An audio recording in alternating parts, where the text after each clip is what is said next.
Hello children, and welcome to Shiloh Sunday School. My name's Donna. How have you all been? I hope you've all had a fantastic week and are enjoying your weekend. So today we're going to continue with the story of learning about Jacob and Esau. Do you remember what happened last week? When Jacob had tricked his brother, then he ran off to go and stay with his uncle. He got married, has got 2 wives. He's about to leave. Laban was upset. And then on the way back home to Canaan, he heard that Esau had 400 men and was on the lookout for Jacob. But we didn't get further to find out what happened. So are you ready to find out what happened when Jacob met his brother Esau again? I hope you're looking forward to this. I am. So are you all sitting comfortably? Are you ready to join me on this journey to find out what happened with Jacob and Esau? Let's find out together, shall we? Jacob meets Esau again. Jacob learned that Esau was coming to meet him with 400 men. Fearing that Esau might be planning to attack him, Jacob prepared for the worst. Jacob prayed, reminding God of his promise to give him more descendants than anyone could count. Save me from my brother Esau. I'm afraid he is coming to destroy us all, even the women and children. The next day, Jacob got together a big present for Esau, 220 goats, 220 sheep, and 30 camels, 50 cattle, and 30 donkeys. He grouped them in herds and sent them ahead, one group at a time. He instructed his servants to say, "Jacob sends these animals as a gift to his master Esau. Jacob himself is right behind us." Jacob thought these gifts might make his brother forgive him. That night, Jacob sent his herds and his family ahead. Alone, Jacob had a strange experience. Someone came and wrestled with him all night.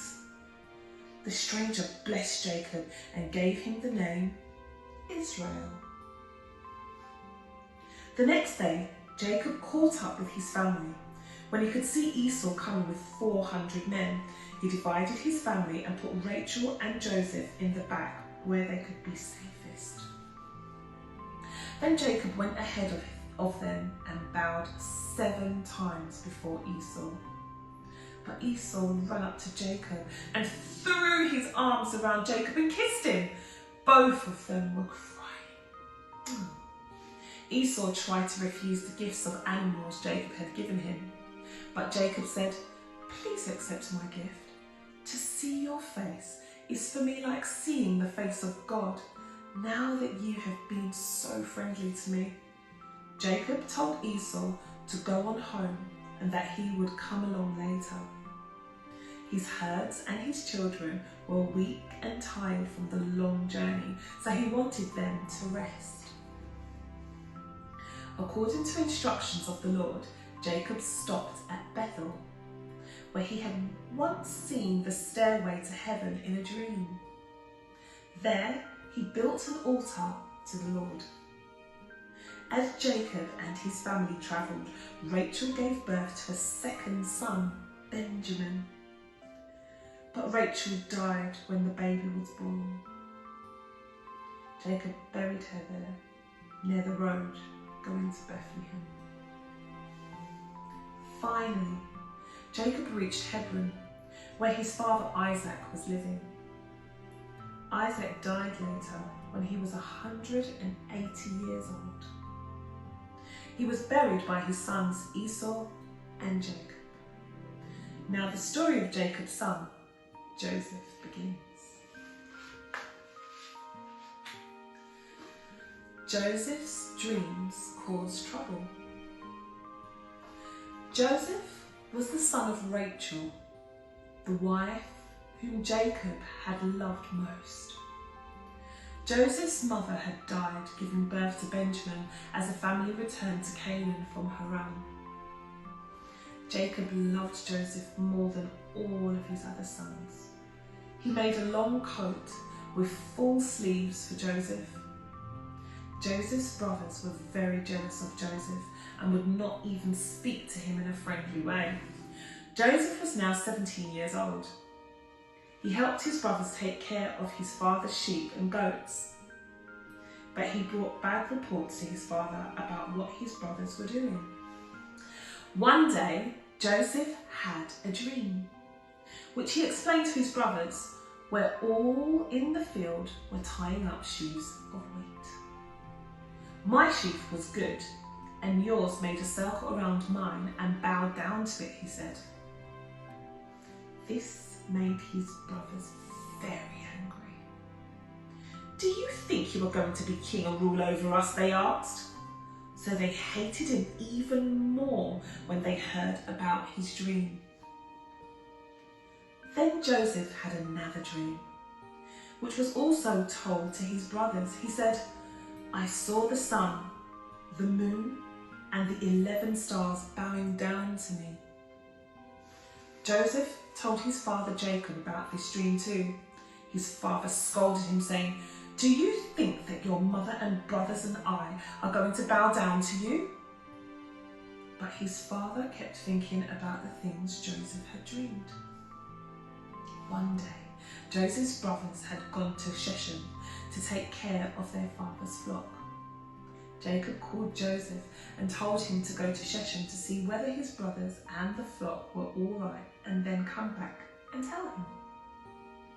Joseph went to Shechem and wandered around the country looking for his brothers. He found a young man who told him that his brothers had already left there and gone to a place called Dothan. So Joseph headed for Dothan to catch up with his brothers and the flock.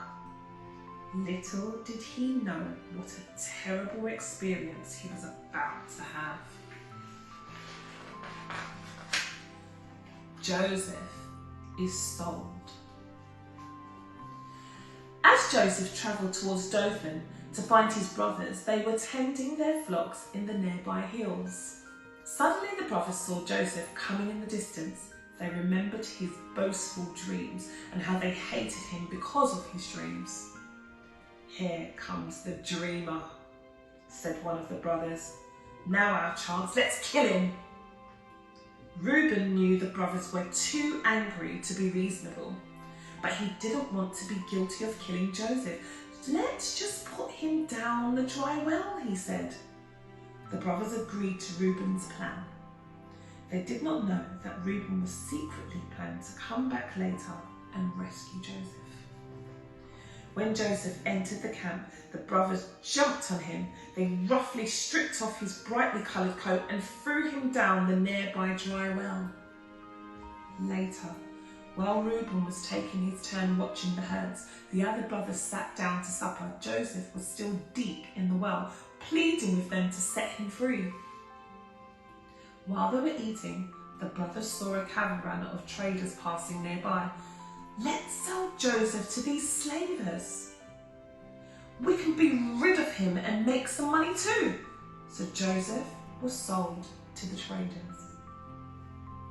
When Reuben returned hours later and discovered that the well was empty, he cried in great sadness, Joseph is gone! How shall we face our father? To cover up their crime, the brothers tore Joseph's coat, dipped it in goat's blood, and took it to their father. We found this in the field, they lied. A wild beast has eaten him. Jacob cried as he tore his clothes in sorrow. Jacob was so full of grief for Joseph that he could hardly stand to live. Meanwhile, while Jacob grieved in Canaan, Joseph was carried far away to Egypt and sold as a slave. What a story. I hope you've all enjoyed reading with me this week, and I look forward to seeing you again next week. But until then, be good and bye bye.